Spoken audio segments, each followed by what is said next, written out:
अस्सलाम वालेकुम स्टूडेंट्स। आज का हमारा टॉपिक है इलेक्ट्रॉन एफिनिटी। जैसा कि हम आपसे डिस्कस करके आए थे कि हम नेक्स्ट हम आयोनाइजेशन एनर्जी इलेक्ट्रॉन एफिनिटी पर लेक्चर देंगे, तो आज का हमारा टॉपिक है इलेक्ट्रॉन एफिनिटी। और आपका इसके अंदर कोई एमसीक्यूज ना गलत हो, एमडी कैट मैट्रिक एफएससी हर short question long question MCQs हर हवाले से आपके लिए बहुत ज़्यादा फ़ायदेमंद साबित होगा। लिहाजा आप इसको हर हवाले से ज़रूर ये लेक्चर को सुनिएगा, ठीक है। उसको हम जब स्टार्ट करते हैं कि इलेक्ट्रॉन एफिनिटी का एक दूसरा नाम होता है electron gain enthalpy. Electron gain मतलब जब इलेक्ट्रॉन हम गेन करते हैं तो उसकी हीट के अंदर क्या चेंजेस आते हैं, कितनी एनर्जी हीट अब्जॉर्ब या रिलीज़ होती है, उससे हम कहते हैं इलेक्ट्रॉन गेन इंथैल्पी, ठीक है। ये दूसरा नाम है इलेक्ट्रॉन एफिनिटी का, ठीक है। अगर हम इसकी अब डेफिनेशन डिस्कस करें तो क्या होती है electron affinity of an atom. जब कोई एटम की इलेक्ट्रॉन एफिनिटी क्या हो सकती है, इज़ द एनर्जी रिलीज्ड मतलब कि कितनी एनर्जी रिलीज हुई है when an electron adds to an empty or partially filled orbital. मतलब क्या है, मतलब कहने का ये है अगर हमारे पास कोई ऑर्बिटल फिल नहीं है, पार्शली फिल्ड है, ठीक है, मतलब उसके अंदर अगर 8 इलेक्ट्रॉन आ सकते थे, वो 4 हैं, 3 हैं, 2 हैं, ठीक है, 1 है, एक्सेट्रा, मतलब 6 या 7 हैं, उनके अंदर एम्प्टी या बिल्कुल खाली है, उसके अंदर या फिर कोई पार्शली फिल्ड है, उसके अंदर जब हम इलेक्ट्रॉन एंटर करेंगे ऐड करेंगे तो किसके अंदर, अब जो एटम है वो कैसा होना चाहिए पहले वो भी आप डिस्कस कर लें। आइसोलेटेड गैसियस एटम, ठीक है। मतलब क्या कि हमारे पास काफ़ी ज़्यादा एटम्स ऐसे हैं जो कि सॉलिड स्टेट में एग्जिस्ट करते हैं। जैसे आयोडीन हमारे पास सॉलिड स्टेट में एग्जिस्ट करती है, इसके वैलेंस शेल में 7 इलेक्ट्रॉन होते हैं, इसके अंदर हमने इलेक्ट्रॉन ऐड करना है तो हमें पहले इसको सॉलिड से गैसियस स्टेट में एग्जिस्ट कन्वर्ट करना पड़ेगा। तो गैसियस स्टेट में हम कन्वर्ट करेंगे फिर जाके हम इसके अंदर इलेक्ट्रॉन ऐड कर सकते हैं। लिहाजा हमने गैसियस एटम लेना। और आइसोलेटेड का मतलब क्या, मतलब ये है कि हमारे पास जितने भी फ्लोरीन हो गया और हाइड्रोजन हो गया, क्लोरीन है, हाइड्रोजन के अंदर fluorine, chlorine, bromine, iodine, oxygen, ये सब कुछ मिला रहे हैं, ये सब मॉलिक्यूलर फॉर्म में एग्जिस्ट करते हैं, F2 Cl2 I2 Br2, ठीक है। इसको पहले हम एक एटॉमिक आइसोलेटेड एटम हम लेंगे, इनका गैसियस स्टेट में कन्वर्ट करो। आइसोलेटेड गैसियस एटम मतलब कि इसको बाद में उनका एक एटम लो, मॉलिक्यूल नहीं, आइसोलेटेड गैसियस एटम, ठीक है। उसके फिर वैलेंस शेल जो हमारे पास उसका आउटरमोस्ट शेल होगा, उसके अंदर अगर हम इसको इलेक्ट्रॉन ऐड करें तो यूनिट नेगेटिव चार्ज बनेगा। तो इसमें जितनी एनर्जी रिलीज़ होती है इसे हम कहते हैं ये उस एटम की इलेक्ट्रॉन एफिनिटी है। अब आपको उम्मीद है कि बहुत अच्छी समझ आई होगी कि हम एम्प्टी या फिर किसी पार्शली फिल्ड ऑर्बिटल के अंदर किस एटम के, आइसोलेटेड गैसियस एटम के वैलेंस शेल के अंदर और जब हम एक इलेक्ट्रॉन ऐड करते हैं तो यूनिट नेगेटिव चार्ज बनता है, उसमें जितनी एनर्जी रिलीज़ होती है उसे हम कहते हैं ये इलेक्ट्रॉन उसकी एफिनिटी है या उसकी इलेक्ट्रॉन एफिनिटी है। इसकी अगर आपको मैंने एक एग्जांपल दिया है, जैसे क्लोरीन ने जब हमारे पास एक इलेक्ट्रॉन गेन किया तो क्लोराइड आयन बन गया। तो देखो क्लोरीन मॉलिक्यूलर फॉर्म में एग्जिस्ट करती है, तो पहले इसका गैसियस स्टेट में हमने एक आइसोलेटेड गैसियस एटम लिया, उसके अंदर इलेक्ट्रॉन एंटर किया तो क्लोराइड आयन बना इन गैसियस स्टेट। तो इसने कितने हमारे पास हीट रिलीज़ की, -349 किलो जॉल पर मोल। ये इसकी इलेक्ट्रॉन एफिनिटी आ गई। Electron affinity is the measure of attraction of nucleus of an atom for extra electron. इसको हम ये भी कह सकते हैं क्योंकि एक्स्ट्रा इलेक्ट्रॉन है उसको न्यूक्लियस कितना अट्रैक्ट कर रहा है, कितनी फोर्स लगा रहा है, उससे भी हम उस फोर्स से हम मतलब बता सकते हैं कि इतनी उसको एनर्जी रिलीज़ करेगा। इसका हम ये शॉर्ट फॉर्म में हम ये भी कह सकते हैं कि न्यूक्लियस जितना किसी एक्स्ट्रा इलेक्ट्रॉन को अट्रैक्ट कर रहा है वो उसकी इलेक्ट्रॉन एफिनिटी है एटम की। सिंस एनर्जी इज रिलीज, जैसा कि एनर्जी रिलीज होती है सो electron affinity is given negative charge. तो हमारा डेल्टा एच जो होता है इलेक्ट्रॉन एफिनिटी होती है उसके ऊपर नेगेटिव चार्ज आता है। जैसे फ्लोरीन, इसको हम गैसियस स्टेट में लेंगे, मॉलिक्यूलर फॉर्म में नहीं, आइसोलेटेड गैसियस एटम फॉर्म में लेंगे, प्लस इलेक्ट्रॉन इसके अंदर ऐड किया तो फ्लोराइड आयन बना इन गैसियस स्टेट, ठीक है। तो हमारे पास इलेक्ट्रॉन एफिनिटी आती है -337 किलो जॉल पर मोल, ठीक है। जैसे कि अभी आपको इसका अपनी बेसिक क्या अभी अपने से डेफिनेशन पढ़ी है इसकी और सिर्फ एग्जांपल पढ़ी है, और आगे हम कोशिश करते हैं कि इसके बारे में क्या एक्सेप्शन, क्या मतलब कि आपको बच्चों के मसले आते हैं, क्या सवाल बच्चे कंफ्यूज करते हैं। जैसे पहला सवाल मैं पूछूँ, why formation union active exothermic. हमारे पास जो यूनियन एक्टिव आयन बना वो हमेशा वो एक्सोथर्मिक क्यों होता है, उसमें एनर्जी रिलीज़ क्यों होती है, अब्जॉर्ब क्यों नहीं होती। हमने अब देखो इलेक्ट्रॉन ऐड करें तो हमें एनर्जी मतलब देनी नहीं पड़ी, हमें इलेक्ट्रॉन ऐड किया उस एनर्जी हमें वापस दी, मतलब एनर्जी रिलीज़ की। एनर्जी कहाँ से आई, कैसे अब्जॉर्ब हुई, कैसे रिलीज़ हुई, ये क्या मामला है, ये आपको नहीं था पता, ये आपको सवाल कंफ्यूज करता है और इंशाल्लाह आज आपको क्लियर हो जाएगा क्या होता है इसमें। इसका अब हम डिस्कस करते हैं कि some elements gain electron to stabilize, मतलब कि कुछ एलिमेंट्स होते हैं जो कि आप इलेक्ट्रॉन गेन करते हैं खुद को स्टेबल करने के लिए, जैसे कि फ्लोरीन, क्लोरीन, ब्रोमीन, आयोडीन, होबलिन कैसे एक इलेक्ट्रॉन को गेन करते हैं और गेन करके अपना ऑक्टेट कंप्लीट करते हैं। ऑक्टेट कंप्लीट करने का मतलब आखिरी शेल में अगर 8 इलेक्ट्रॉन हो तो एक एटम स्टेबल होता है। तो अपने आप का ऑक्टेट कंप्लीट करने के लिए खुद को स्टेबल करते हैं, स्टेबल करने के लिए इलेक्ट्रॉन गेन करते हैं by attaining the configuration noble gases, यानी कि नोबल गैसेज की कॉन्फ़िगरेशन अटेन कर लो या फिर अपना ऑक्टेट कंप्लीट कर लो, एक ही बात है। ऑक्टेट कंप्लीट किया या फिर जैसे कि पहला होता है कि डुप्लेट कंप्लीट करना, वो सिर्फ हाइड्रोजन और हीलियम के लिए, बाकी सब के लिए ऑक्टेट कंप्लीट करना। अपने वैलेंस शेल के अंदर 8 इलेक्ट्रॉन्स होंगे तो हमारे पास वो चीज़ स्टेबल होगी, ठीक है। तो अपने आपको स्टेबल करने के लिए एक इलेक्ट्रॉन गेन करना, ठीक है, और attaining the configuration noble gases, जिसे हम कहते हैं कि ये हमारे पास क्या बन रहा है, अब यूनिक नेगेटिव आयन बन रहा है। तो stability is associated with less energy, जैसे कि हम जानते हैं कि वो चीज़ स्टेबल है जिसकी एनर्जी कम है, ठीक है, जिसकी एनर्जी कम है। मतलब इसके एग्जांपल हम कैसे लेंगे, एक चीज़ है उसके पास एनर्जी अगर ज़्यादा है तो उसकी स्टेबिलिटी कम है। कैसे, एक चीज़ स्टेबल है, वो एनर्जी उसकी ज़्यादा है, तो हम कहेंगे कि वो चाहेगा कि मैं इलेक्ट्रॉन लूज़ करूँ या इलेक्ट्रॉन गेन करूँ, और इलेक्ट्रॉन लूज़ या गेन करके वो स्टेबल हो जाए। इसको अगर आपको प्रैक्टिकली मैं समझाऊँ कि आपको अच्छे से समझ आ सके, आप देखें 2 इंसान हैं, एक इंसान के पास पैसे हैं, एक इंसान के पास नहीं है। जिसके इंसान के पास पैसे नहीं हैं वो सुकून से जहाँ पे बैठा है वहाँ पे बैठा रहेगा और स्टेबल रहेगा, ठीक है, और कोई मतलब कुछ नहीं करेगा, स्टेबल रहेगा। जिसके पास पैसे हैं वो कभी बाज़ार जाएगा, कभी कहीं जाएगा, कभी कहीं जाकर शॉपिंग करेगा, कभी कुछ, मतलब कि पैसा है ना, एनर्जी है तो यूज़ कर रहा है, कभी उधर घूम रहा है, कभी उधर घूम रहा है, ठीक है। इसी तरह जिस एटम के पास एनर्जी है वो रिएक्शन करेगा, कभी किसी को इलेक्ट्रॉन लूज़ करेगा, कभी किसी इलेक्ट्रॉन लेगा, ठीक है। और इलेक्ट्रॉन लेगा या लूज़ करेगा किस लिए, खुद को स्टेबल बनाने के लिए। जैसे उसके पास, इंसान के पास पैसे ख़त्म, वो भी सुकून से घर बैठ जाएगा, अगर सुकून से बैठेगा स्टेबल हो जाएगा। जैसे वो इलेक्ट्रॉन लूज़ या गेन कर लेगा वो भी स्टेबल हो जाएगा। इससे मतलब जिसके पास एनर्जी ज़्यादा होती है उसकी स्टेबिलिटी ज़्यादा होती है, जिसके पास एनर्जी कम होती है उसकी स्टेबिलिटी ज़्यादा होती है, जिसके पास एनर्जी ज़्यादा होती है उसकी स्टेबिलिटी कम होती है, ठीक है। तो मतलब जब ये एक इलेक्ट्रॉन अब उसने गेन किया, क्या करने के लिए, खुद को स्टेबल करने के लिए। जब उसने स्टेबल किया, खुद को स्टेबल हुआ, तो उसने एनर्जी कम हुई। एनर्जी कम कैसे हुई होगी, एनर्जी रिलीज़ की होगी। अब आगे समझ आ गई ना कि उसने अब एनर्जी रिलीज़ करके खुद को स्टेबल, जिसकी एनर्जी कम होती है वही स्टेबल होता है। इलेक्ट्रॉन गेन किया, उसने एनर्जी रिलीज़ की और खुद को क्या कर लिया, अब उसने स्टेबल कर लिया। और अब जैसे कि हाफ क्लोरीन मालिक्यूल मैंने लिया है, मतलब कि इसका मतलब है कि एक क्लोरीन एटम लिया, आइसोलेटेड क्लोरीन एटम लिया गैसियस फॉर्म में, इसने इलेक्ट्रॉन गेन किया तो इसकी एनर्जी आई -349 किलोजूल पर मोल, यानी कि माइनस ये रिप्रेजेंट करे कि इसने इतनी एनर्जी रिलीज़ की है खुद को स्टेबल करने के लिए, ठीक है। अब इंशाल्लाह ताला आपका ये कोर्स क्लियर हो गया होगा। अब आपके दिल में एक और सवाल आता है, आगे से आपको एक और इंसान सवाल पूछता है, अच्छा आप ये कामयाब हो गया, आपको डेफिनेशन भी आती है, एग्जाम्पल भी आती है, अच्छा ये शॉर्ट भी आता है। अच्छा मुझे आपसे एक और सवाल, वो आपसे पूछता है, अच्छा आप ये बताओ सर, क्या सवाल पूछता है, why formation of di negative ion is endothermic process. आप परेशान हो जाते हो, ये क्या बात हुई। उसने मतलब कि हमने पहले ये पढ़ा कि कोई चीज़ स्टेबल होती है, अगर एक इलेक्ट्रॉन लिया स्टेबल, कोई चीज़ 2 इलेक्ट्रॉन लेकर भी स्टेबल हो सकती है। जब 2 लेगी तो तब हमें एनर्जी देनी क्यों पड़ रही है, ये तो काम सारा ख़राब हो गया। वो तो एनर्जी लूज़ करेगा तो स्टेबल होगा। तो आप लोग परेशान नहीं होना आज के बाद, इसको आप गौर से सुने, उसके बाद इस सवाल का भी आप उनको आंसर करें ताकि वो आपको आगे काउंटर अटैक ना कर सके, उसको आप आंसर करें, ठीक है। और इसका आंसर क्या हो सकता है, ये एंडोथर्मिक होता है, क्यों होता है, एक्सोथर्मिक क्यों नहीं होता। लग ऐसे रहा जैसे एक्सोथर्मिक होता है, लेकिन मैं आपको समझाता हूँ, ये एंडोथर्मिक होता है।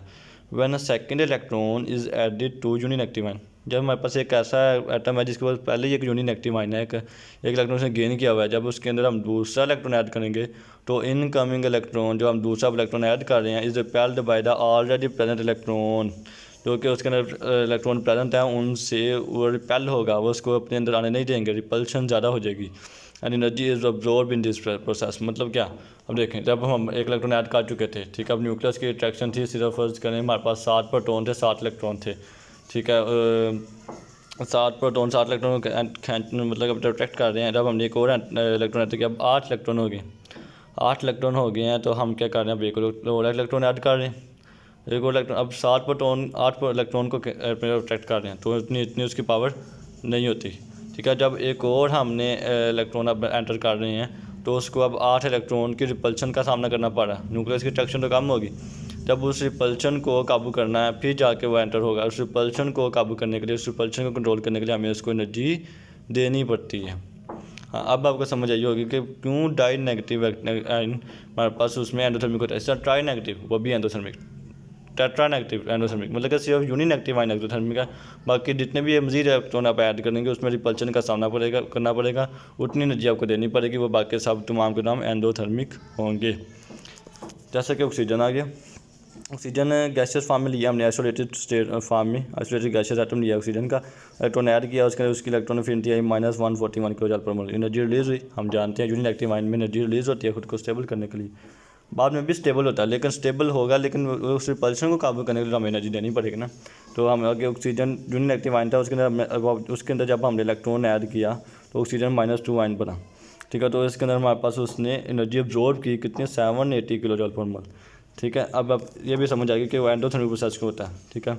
अब first electron affinity, second electron affinity, third electron affinity क्या होता है, किसी एटम के अंदर फर्स्ट इलेक्ट्रॉन ऐड करो, आपने पहला इलेक्ट्रॉन ऐड किया, यूनिट एक्टिव आयन बना, फर्स्ट इलेक्ट्रॉन एफिनिटी कि एनर्जी इसमें रिलीज हुई।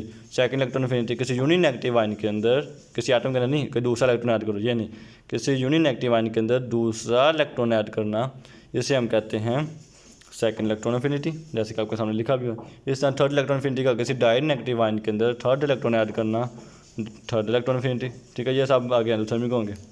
आगे इसके बाद कुछ शॉर्टकट्स हैं, ये शॉर्टकट्स इतने आपके लिए आउटस्टैंडिंग और रिमार्केबल कंसिडर होंगे कि अगर आपको ये शॉर्टकट्स आपको ये अच्छे तरीके से समझ आ गए ना, तो आपका इसके रिलेटेड कभी कोई एमसीक्यू गलती होगा इंशाल्लाह। अब इससे आप शॉर्टकट्स को बड़े गौर से ध्यान से सुनिएगा ताकि आपको इसका फ़ायदा हो सके तमाम के तमाम लेवल पर एमसीक्यू में। जब जिस मर्जी लेवल पर आपको इसका एमसीक्यू इलेक्ट्रॉन एफिनिटी का इंशाल्लाह आपको ये शॉर्टकट जरूर हेल्प देगा। जैसे कि पहला shortcut, electron affinity is directly proportional to stability and stability is inversely proportional to activity of non metal. पहले हम ये डिस्कस करते हैं, मैंने नॉन मेटल को लिखा, नॉन मेटल मैंने इसलिए लिखा क्योंकि नॉन मेटल इलेक्ट्रॉन गेन करते हैं, हम इलेक्ट्रॉन गेन करने की बात करें, इलेक्ट्रॉन लूज करने की बात नहीं करते। जब हम रिएक्टिविटी को डिस्कस करेंगे तो हम नॉन मेटल को डिस्कस करेंगे, मेटल की नहीं करेंगे। रिएक्टिविटी ऑफ नॉन मेटल और स्टेबिलिटी आपको मैं पहले डिस्कस करके हमको स्टेबल वो चीज़ ज़्यादा है जिसकी एनर्जी क्या है, कम है, जिसकी एनर्जी अब कम है वो स्टेबल है, ठीक है। जिसकी स्टेबिलिटी ज़्यादा है उसकी रिएक्टिविटी कम है, वो नॉन मेटल। जिसकी रिएक्टिविटी कम होगी वो इलेक्ट्रॉन गेन नहीं करेगी, गेन करना पसंद नहीं करेगी क्योंकि उसकी स्टेबिलिटी ज़्यादा है। अगर हमने उसके अंदर इलेक्ट्रॉन ऐड करना है तो बहुत मुश्किल होगी हमें ऐड करने के लिए, ठीक है। तो हमारे पास अगर हम उसके अंदर ऐड करेंगे, मतलब कि न्यूक्लियस को अट्रैक्शन शो करेगा तो ज़्यादा शो करेगा क्योंकि उसके अंदर इलेक्ट्रॉन ऐड कर, तो हमारे पास उसमें इलेक्ट्रॉन एफिनिटी जो एनर्जी रिलीज़ होगी वो ज़्यादा होगी। इसके बरक्स अगर हम चलें, एक एटम था वो बहुत ज़्यादा रिएक्टिव था, वो इलेक्ट्रॉन कभी तक खींच ही जा रहा था, स्टेबल चीज़ वो स्टेबल नहीं था इतना, इलेक्ट्रॉन आया उसने फ़ौरन उसको अट्रैक्ट किया, एनर्जी अब इतनी रिलीज़ नहीं होगी, कम होगी क्योंकि एनर्जी उतनी रिलीज़ होगी जितना न्यूक्लियस उसको अपनी तरफ अट्रैक्ट करेगा। न्यूक्लियस जब अब न्यूक्लियस कब ज़्यादा अट्रैक्ट करेगा, कब कम अट्रैक्ट करेगा, इसके आपको एग्जांपल अब मैं बाद में समझाता हूँ। अब जब नेक्स्ट शॉर्टकट पढ़ेंगे ना, आहिस्ता आहिस्ता आहिस्ता आपको ये क्लैरिफाई होता जाएगा, आहिस्ता आहिस्ता आपका कॉन्सेप्ट आपके इसके मजबूत होते जाएंगे, स्ट्रॉन्ग होते जाएंगे। अगर इसका अगर कोई एग्जांपल दूँ कि स्टेबल चीज़ नॉन रिएक्टिविटी क्या होगा, आपको एग्जांपल होगा कि इसकी इलेक्ट्रॉन एफिनिटी ज़्यादा है, ऑप्शन होगा पास carbon, nitrogen, oxygen, neon. Carbon के अंदर इलेक्ट्रॉन ऐड करना है, नाइट्रोजन के अंदर, ऑक्सीजन के अंदर, नियॉन के अंदर।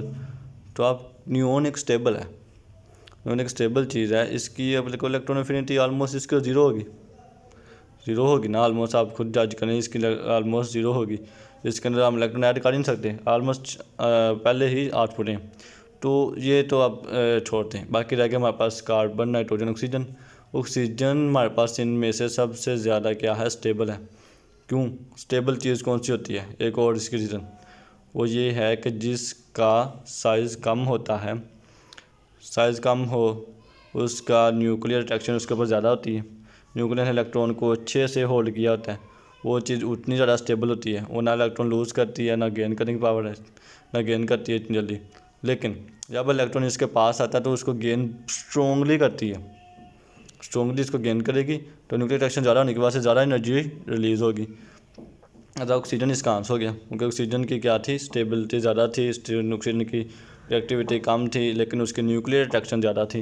अब इसका अब हम सेकंड शॉर्टकट पढ़ेंगे ना तो आपको देखना इजीली बहुत जल्दी अब इसको पिकअप करने लग पड़ेंगे। Electron affinity is directly proportional to effective nuclear charge and inversely proportional size of atom. ये इसको गौर से सुनना आपने, जितना साइज ऑफ एटम ज़्यादा होगा, इसका हम देख लेते हैं। तो अच्छा इलेक्ट्रॉन एफिनिटी इनवर्सली जो शील्डिंग फैक्टर भी होता है, इसको भी हम साथ डिस्कस कर लेते हैं।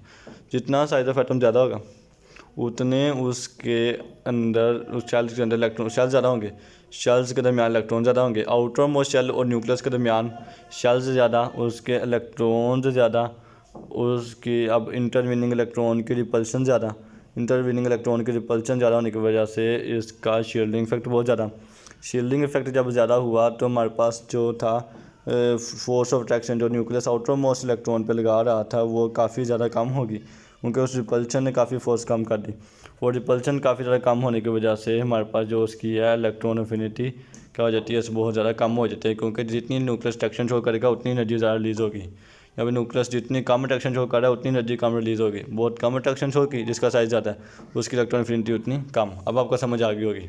तो जो जितनी कम अट्रैक्शन शो करेगा, जितना उसका effect nuclear charge outer most electron पे कम है, उतना ही वो ज़्यादा अनस्टेबल है। ठीक है, क्योंकि जितना ज़्यादा अट्रैक्ट किया होगा ना न्यूक्लियस ने स्ट्रॉन्गली इलेक्ट्रॉन को, उतना ज़्यादा वो स्टेबल होगा। अब जितना वो कम अट्रैक्शन शो कर रहा है उतना वो अनस्टेबल है, उतना वो जल्दी उसको इलेक्ट्रॉन को गेन करेगा और अट्रैक्शन कम होने की वजह से एनर्जी भी कम रिलीज़ करेगा। ऐसा ये आपने याद रखना है। इसका साइज़ ज़्यादा, उसकी इलेक्ट्रॉन एफिनिटी कम। आपसे मैं सवाल पूछूंगा कि किसकी इलेक्ट्रॉन एफिनिटी हमारे पास ज़्यादा कम है, तो मैं आपसे ये पूछूं कि किस इलेक्ट्रॉन एफिनिटी। तो पहले मैंने पूछा था कि किसकी इलेक्ट्रॉन एफिनिटी ज़्यादा है, अब मैं पूछ रहा हूँ किसकी कम है। ऑप्शन हो आपके पास, ठीक है, अगर ऑप्शन मैं आपको रखूँ ऑक्सीजन, ठीक है, सल्फ़र, ठीक है, ऑक्सीजन और सल्फ़र में से दो रख लेते हैं। ऑक्सीजन और सल्फ़र में सल्फ़र का साइज़ ज़्यादा, ठीक है, उसके शेल ज़्यादा, एक शेल ज़्यादा, इंटरवीनिंग इलेक्ट्रॉन ज़्यादा, ठीक है, आप मानते हैं हाँ जी ज़्यादा इलेक्ट्रॉन ज़्यादा। मैं आपसे पूछूँ क्या रिपल्शन भी ज़्यादा होगी? हाँ जी ज़्यादा होगी। जो न्यूक्लियर अट्रैक्शन लगा रहा है आउटर मोस्ट शेल पे वो रिपल्शन की वजह से कम होगी। हाँ जी होगी। रिपल्शन ज़्यादा तो हमारे पास जो अट्रैक्शन ज़्यादा कम हो जाएगी। ज़्यादा कम होने की वजह से इफेक्टिव न्यूक्लियर चार्ज जो कि आउटर मोस्ट इलेक्ट्रॉन पे लग रहा है वो कम हो जाएगा। जी वो कम हो जाएगा। अब इनकमिंग इलेक्ट्रॉन पे कितना इफेक्टिव न्यूक्लियर चार्ज लगेगा, वो और कम हो जाएगा, बहुत कम लगेगा। जब बहुत कम लगेगा, जब ये इलेक्ट्रॉन गेन करेगा तो बहुत कम एनर्जी रिलीज़ होगी। ज़्यादा सल्फ़र की इलेक्ट्रॉन एफिनिटी कम होगी ऑक्सीजन की निस्बत, क्योंकि उसका साइज़ ज़्यादा है। इंशाल्लाह ताला अब आपको ये बात बहुत अच्छे से समझ आ गई होगी। तो कोई मसला हो आप ज़रूर कमेंट बॉक्स में पूछिएगा। तो कोई भी आपके जहन में कोई सवाल हो। तो नेक्स्ट उसको फॉरवर्ड मूव करते हैं कि electron affinity depends on nature of orbital. हमारे पास एस ऑर्बिटल के लिए इलेक्ट्रॉन एफिनिटी सबसे ज़्यादा, फिर पी के लिए उससे कम, डी के लिए उससे कम, एफ के लिए सबसे कम। क्यों? क्योंकि एस जो ऑर्बिटल है वो न्यूक्लियस के बिल्कुल करीब होता है, पी उससे दूर, डी उससे दूर, एफ उससे दूर। क्योंकि अगर एस सबसे करीब है, न्यूक्लियर अट्रैक्शन वहाँ पे सबसे ज़्यादा स्ट्रॉन्ग है, तो वहाँ पे हमारे पास जब इलेक्ट्रॉन एंटर होगा तो न्यूक्लियर अट्रैक्शन जितनी ज़्यादा होगी उतनी एनर्जी ज़्यादा रिलीज़ करेगा, तो उतनी इलेक्ट्रॉन एफिनिटी ज़्यादा होगी। तो आपसे इसमें सवाल पूछूं आपसे, अगर मैं आपसे एक सवाल है कि for which orbital electron affinity is maximum, option हो 5s 5p 5t 5f, ये ऑर्बिटल है। तो हमारे पास इसमें 5s न्यूक्लियस के सबसे ज़्यादा करीब होगा, उस पर न्यूक्लियस की अट्रैक्शन सबसे ज़्यादा होगी, तो उसके अंदर जब हम इलेक्ट्रॉन ऐड करेंगे तो उसमें एनर्जी सबसे ज़्यादा रिलीज़ होगी। तो इलेक्ट्रॉन एनर्जी सबसे ज़्यादा एस की 5s की होगी। सबसे कम किसी होगी 5f की, वो न्यूक्लियस से सबसे ज़्यादा दूर, सबसे ज़्यादा दूर होने की वजह से उसकी रिपल्सन ज़्यादा, शील्डिंग फोर्स ज़्यादा, तो इफेक्टिव न्यूक्लियर चार्ज सबसे कम, तो सबसे कम होने की वजह से उसकी एनर्जी रिलीज़ होगी वो सबसे कम होगी, इलेक्ट्रॉन एफिनिटी उसकी सबसे कम होगी। अब इंशाल्लाह आपको कोई मसला नहीं रहा होगा, इसके रिलेटेड आपको ये हर किस्म का कॉन्सेप्ट, हर किस्म का सवाल इंशाल्लाह क्लियर होता जा रहा है। और अब आपके सामने इसका कोई भी आपको ये एमसीक्यूज़ आए, आप ये शॉर्टकट्स अप्लाई करें और इंशाल्लाह आपका एमसीक्यूज़ बिल्कुल ठीक हो जाएगा। अगर ट्रेंड क्या होता है इलेक्ट्रॉन एफिनिटी का, इलेक्ट्रॉन एफिनिटी का हमारे पास ट्रेंड क्या होता है, इसका हम ट्रेंड को अगर हम डिस्कस करें कि फ्रॉम लेफ़्ट टू राइट अगर हम मूव करते हैं पीरियड्स के अंदर, तो इलेक्ट्रॉन एफिनिटी क्या होती है। जैसे कि हम पढ़ के लेफ्ट टू राइट मूव करेंगे, आपने पढ़ा हुआ है कि लेफ्ट टू राइट मूव करते हैं एटॉमिक साइज़ क्या करता है, डिक्रीज़ करता है, शील्डिंग फैक्टर ऑलमोस्ट कॉन्स्टेंट रहता है। एटॉमिक साइज़ डिक्रीज़ करने की वजह से और हमारे पास चार्ज नंबर सेम रहने की वजह से, शील्डिंग फैक्टर ऑलमोस्ट कॉन्स्टेंट रहने की वजह से उसकी न्यूक्लियस की आउटर मोस्ट इलेक्ट्रॉन पे इफेक्टिव न्यूक्लियर चार्ज ज़्यादा हो जाता है, अट्रैक्शन ज़्यादा हो जाती है, जिसकी वजह से हमने शॉर्टकट अगर हम अप्लाई करें, साइज़ कम, इफेक्टिव न्यूक्लियर चार्ज ज़्यादा, इफेक्टिव न्यूक्लियर चार्ज ज़्यादा, तो इलेक्ट्रॉन एफिनिटी ज़्यादा। ज़्यादा हम लेफ्ट टू राइट मूव करेंगे तो इलेक्ट्रॉन एफिनिटी क्या करेगी, इंक्रीज़ करेगी। ये सिंपल सा आपका कॉन्सेप्ट बन गया, सिंपल सा बात है। कोई भी इसका आपसे हमसे पूछा जाए, आप फ़ौरन सीख लेंगे। जैसे किसका इलेक्ट्रॉन एफिनिटी ज़्यादा, carbon, oxygen, nitrogen, fluorine. Fluorine सबसे एंड पर, साइज सबसे छोटा, इफेक्टिव न्यूक्लियर चार्ज सबसे ज़्यादा, तो इलेक्ट्रॉन एफिनिटी सबसे ज़्यादा। उसके बाद इसका ग्रुप के अंदर क्या ट्रेंड होगा, ग्रुप के अंदर क्या ट्रेंड होगा, इसका सिंपल सा आपने अभी पढ़ के आए हैं कि टॉप टू बॉटम जाएँ क्या होता है, साइज इंक्रीज़ करता है। क्यों? शेल्स इंक्रीज़ कर देते हैं। शेल्स इंक्रीज़ करने से क्या होगा, इलेक्ट्रॉन इंक्रीज़ कर जाएंगे। इंटरवीनिंग इलेक्ट्रॉन इंक्रीज़ करने की वजह से क्या हुआ, रिपल्शन इंक्रीज़ कर गई। रिपल्शन इंक्रीज़ हुई, फिर क्या हो गया, फिर क्या हुआ कि रिपल्शन इंक्रीज़ करने के बाद शील्डिंग इफेक्ट ज़्यादा हो गया। शील्डिंग इफेक्ट ज़्यादा होने से क्या हो गया, न्यूक्लियस और आउटर मोस्ट इलेक्ट्रॉन की अट्रैक्शन कम हो गई।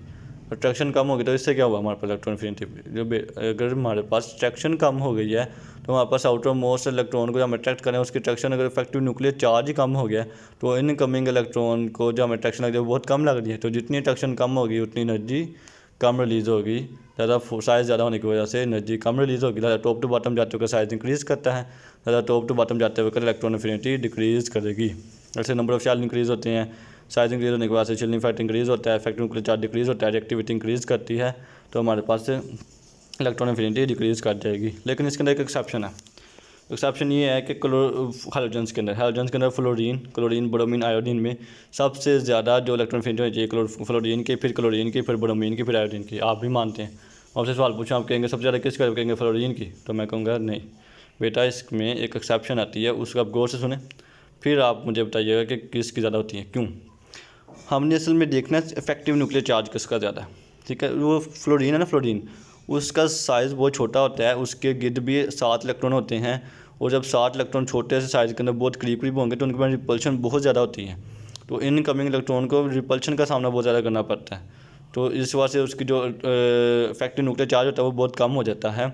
सिर्फ फ्लोरीन ही एक्सेप्शन जो क्योंकि उसका साइज़ बहुत छोटा होता है और इसके गिर्द 7 इलेक्ट्रॉन होते हैं, जिसका रिपल्शन ज़्यादा होने की वजह से वो हमारे पास इतना इफेक्टिव न्यूक्लियर चार्ज नहीं लगता, जिसकी वजह से एनर्जी वो कम रिलीज़ करता है। इसके बाद जो क्लोरीन आता है उसकी इलेक्ट्रॉनफिनिटी हमारे पास अभी सबसे मैक्सिमम होती है, क्योंकि उसके अंदर भी बेशक 7 इलेक्ट्रॉन होते हैं वैलेंस शेल के अंदर, लेकिन वो न्यूक्लियस से दूर होते हैं, ठीक है, न्यूक्लियस दूर होते हैं। और हमारे पास जब इनकमिंग इलेक्ट्रॉन है उसके जब होता है, जब शेल बड़ा हो जाएगा, न्यूक्लियस से दूर हो जाएगा, तो आपस में एक दूसरे दूर होंगे इलेक्ट्रॉन, इतने करीब नहीं होंगे, तो रिपल्शन कम होगी, तो इनकमिंग इलेक्ट्रॉन के लिए एंटर होना आसान होगा, इफेक्टिव न्यूक्लियर चार्ज भी ज़्यादा होगा, तो एनर्जी ज़्यादा रिलीज़ होगी। ज़्यादा क्लोरीन की ज़्यादा होती है, ब्रोमीन की भी ज़्यादा होती है, लेकिन क्लोरीन से कम, फ्लोरीन से ज़्यादा होगी, ठीक है। और फ्लोरीन की उसके बाद बढ़ जाती है, अब उसके बाद फ्लोरीन की होगी, और आयोडीन का साइज़ सबसे ज़्यादा होता है, और उसके बाद से आयोडीन की सबसे कम होती है, सबसे ज़्यादा क्लोरीन, उससे कम ब्रोमीन, उससे कम फ्लोरीन, और सबसे कम आयोडीन की होती है।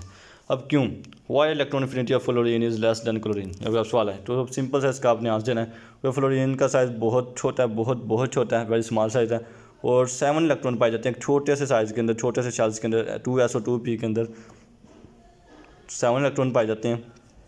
थिक इलेक्ट्रॉनिक क्लाउड होता है, 7 इलेक्ट्रॉन एक दूसरे बिल्कुल करीब होते हैं, थिक इलेक्ट्रॉनिक क्लाउड बन जाता है, रिपल्शन बहुत ज़्यादा होती है, क्योंकि इनकमिंग इलेक्ट्रॉन को रिपेल करती है, इनकमिंग इलेक्ट्रॉन को एंटर होने जब होने लगता है, ऐड होने लगता है, उसको रिपल्शन का सामना करना पड़ता है, और इफेक्टिव न्यूक्लियर चार्ज जो उसको लग रहा होता है रिपल्शन की वजह से कम हो जाता है, जिसकी वजह एनर्जी बहुत कम रिलीज़ होती है इन कंपैरिजन टू क्लोरीन। ज़्यादा फ्लोरीन की इलेक्ट्रॉनफिनिटी इस वजह से क्लोरीन की बजाय कम हो जाती है, क्लोरीन की ज़्यादा होती है, ठीक है, इलेक्ट्रॉन। अब कुछ आपको मैं इंटरेस्टिंग बातें बताऊँगा group 2A, group 5A, group 8A के बारे में। ग्रुप 2A ये एक स्टेबल इलेक्ट्रॉनिक कन्फिगरेशन रखता है, S2 डुप्लेट कंप्लीट है। 5A P3 होता है, मतलब कि इसके अंदर P हाफ फिल्ड होता है। हम जैसे कि पढ़ा हुआ है कि जो एक मतलब कि एक ऑर्बिटल तब हमारे पास स्टेबल होता है जब वो हाफ फिल्ड हो या फुल फिल्ड हो, जैसे कि S2 है फुल फिल्ड है, P3 है हाफ फिल्ड है, P6 है फुल फिल्ड है। ये 2A में S2 है, 5A में P3 है, और 8A में P6 है, मतलब कि इसमें फुल फिल्ड और हाफ फिल्ड है, ये सबसे ज़्यादा स्टेबल कन्फिगरेशन है। तो जब ये स्टेबल होगा, ये नाम आप जब फुल फिल्ड है तो उसने ना इलेक्ट्रॉन ऐड करना है, इलेक्ट्रॉन ऐड ही नहीं करेगा तो इलेक्ट्रॉनफिनिटी का जीरो ही। जब 5A है तो हमारे पास इसमें स्टेबल है, इसमें इलेक्ट्रॉन ऐड करना बहुत मुश्किल है, ठीक है, तो हमारे पास इसमें जो एनर्जी है रिलीज बहुत कम होगी, तो ऑलमोस्ट हम कहेंगे बहुत कम एनर्जी यहाँ पे इलेक्ट्रॉनफिनिटी होगी, क्योंकि स्टेबल ज़्यादा है, ठीक है। स्टेबल ज़्यादा होने की वजह से हम कहेंगे कि इसमें जो हमारे पास इलेक्ट्रॉनफिनिटी इसकी स्टेबल इसलिए आज हम कह रहे हैं क्योंकि इलेक्ट्रॉनिक कन्फिगरेशन उसकी स्टेबल है। एक और हम अगर एंटर करेंगे तो उसकी इलेक्ट्रॉनिक जो हो जाएगा वो स्टेबिलिटी उसकी, ये अगर हम इलेक्ट्रॉन ऐड करेंगे तो वो स्टेबल ज़्यादा नहीं होगा, कम हो जाएगा, मतलब कि अनस्टेबल हो जाएगा, क्योंकि वो हाफ फिल्ड वो स्टेबल था, अगर पी के अंदर 3 थे, अगर 4 कर देंगे तो अनस्टेबल हो जाएगा।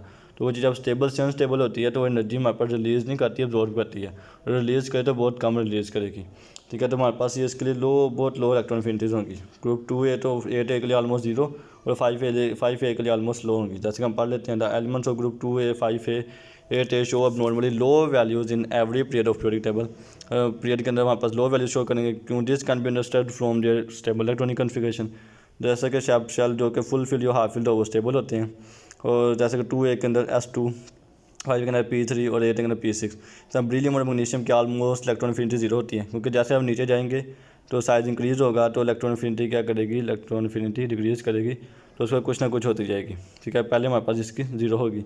और नाइट्रोजन और फास्फोरस की बहुत कम इलेक्ट्रॉनिफिनिटी होगी, ये स्टेबल है। अगर हम एक इलेक्ट्रॉन एंटर करेंगे तो ये अनस्टेबल हो जाएगी इसकी कन्फिगरेशन। तो अनस्टेबल होने के बाद से इसकी एनर्जी का कर देगी, इंक्रीज़ कर देगी, ज़्यादा एनर्जी ये हमारे पास ज़्यादा रिलीज़ नहीं करेगा, तो ज़्यादा इसकी इलेक्ट्रॉनिफिनिटी बहुत लो होगी। और नोबल गैसेज तो वैसे भी इलेक्ट्रॉन गेन नहीं करती हैं, वापस इनकी इलेक्ट्रॉनिफिनिटी 0 होगी। अगर हम इनको गेन जानबूझ के करवाएं तो स्लाइटली नेगेटिव होगी, यानी कि हमें इसको एनर्जी देनी पड़ेगी इलेक्ट्रॉन गेन करवाने के लिए, एंटर करवाने के लिए। ज़्यादा इसके हमारे पास या 0 या स्लाइटली नेगेटिव होगी। ज़्यादा ये इन बातों को हमें याद रखना है। ये हमारे पास बेरिलियम, मैग्नीशियम ये ऑलमोस्ट 0, नाइट्रोजन और फास्फोरस ऑलमोस्ट लो वैल्यूज़, और नोबल गैसेज की ऑलमोस्ट 0 या स्लाइटली नेगेटिव होती है। ये एमसीक्यू के अंदर आपको कंफ्यूज कर सकती थी, क्योंकि ये एक्सेप्शंस के अंदर आ जाती हैं स्टेबल इलेक्ट्रॉनिक कन्फिगरेशन की वजह से। ज़्यादा इसको आपने याद रखना है, और इसके बारे में अब अपनी जितनी मैंने आपको बातें बताई सबको याद रखना है, सबको आपने भूलना नहीं है, और इनको अपने मद्देनजर रखते हुए अब इस टॉपिक को रीड करना है। और जब भी कोई एमसीक्यू आए इन सब शॉर्टकट्स को अप्लाई करते हुए हर एक को देखते हुए कौन सा शॉर्टकट यहाँ पे अप्लाई हो रहा है, कौन सा सूटेबल है, उसको अप्लाई करके एमसीक्यू करना है। इंशाअल्लाह आपका अब इसके रिलेटेड कोई एमसीक्यू गलत नहीं होगा। इसी के साथ हम आपसे इजाज़त चाहते हैं। फ़ी ईमान अल्लाह।